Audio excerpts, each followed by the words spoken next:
Oh!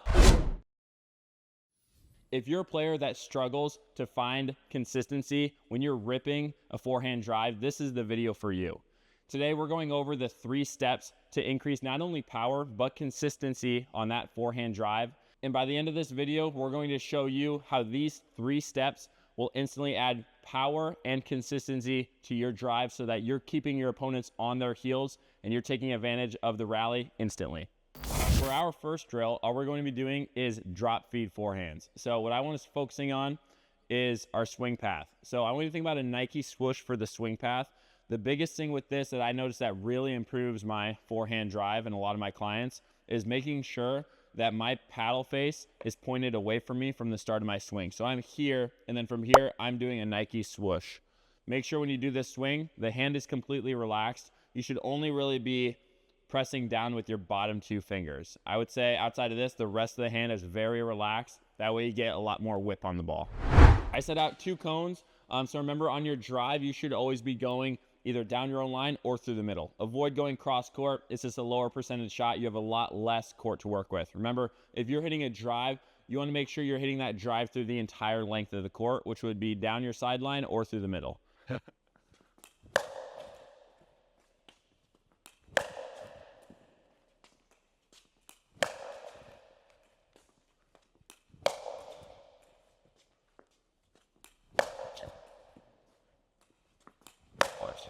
Oh, right over the top.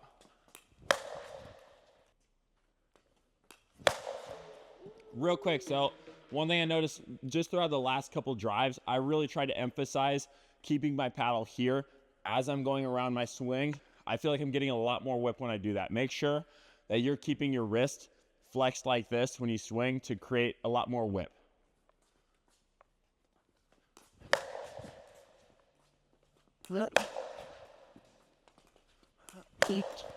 Three more.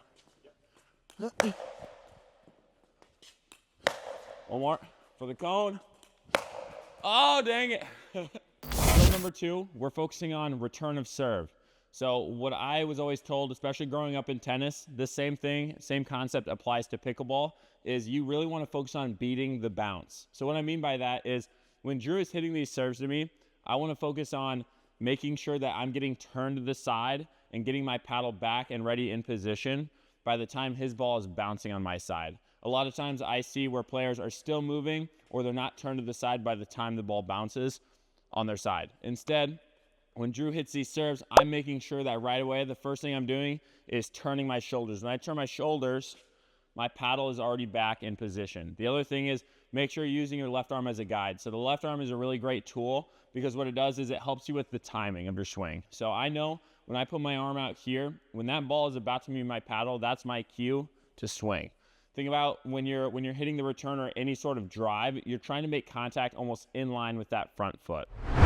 Shoulder turn. Boom, 1 for 1. Shoulder turn. Shoulder turn.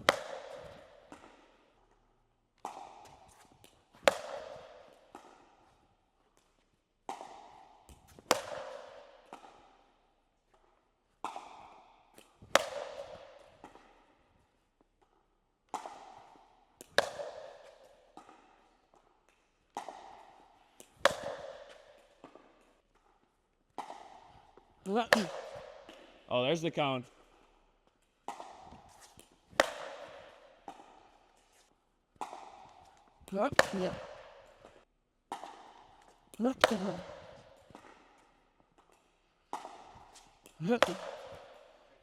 Taps. Oh, yeah. Perfect. There we go. Drill number 3 now is what we're using to make sure that our upper body stays relaxed on our swing. So Drew's going to be feeding me balls, hand feed out of the air, and I'm going to make sure I'm starting like this in an athletic position with my lower body, and I'm exploding with my legs as my upper body stays nice and relaxed to make sure that I'm creating a whip-like motion to make sure I'm getting extra power behind my drive. Once again, I set up 2 cones. They're set up down my own sideline and through the middle. Yep. Yep.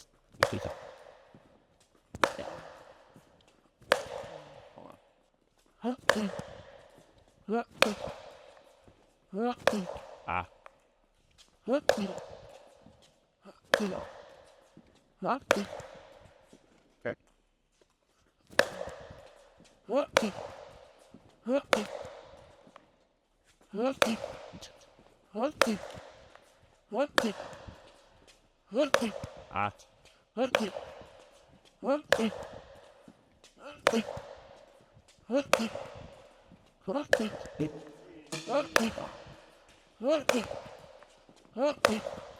Our last and final drill today, we're putting it all together. So Drew, my partner, is now starting up at the kitchen line. I'm back to the baseline, and I'm just doing all drives. Drew is gonna play the ball back to me at the baseline, and I'm working on those three main things that we talked about today. Making sure that my upper body is staying relaxed. I'm using that Nike swoosh, and lastly, I'm beating the bounce. So when Drew is feeding these balls to me from the kitchen line, by the time it's bouncing on my side, I'm set like this, making sure that I'm ready to swing by the time his ball bounces.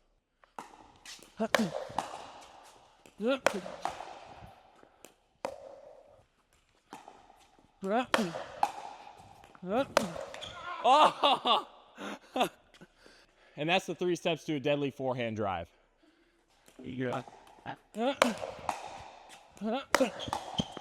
Nice. Notice as I'm doing this, look how much I'm moving my feet. Okay, we need to make sure that we're using a whole bunch of little quick active steps to make sure we're getting set before that ball bounces.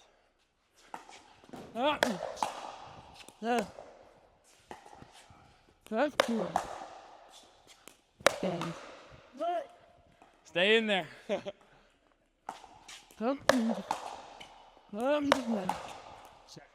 Yep.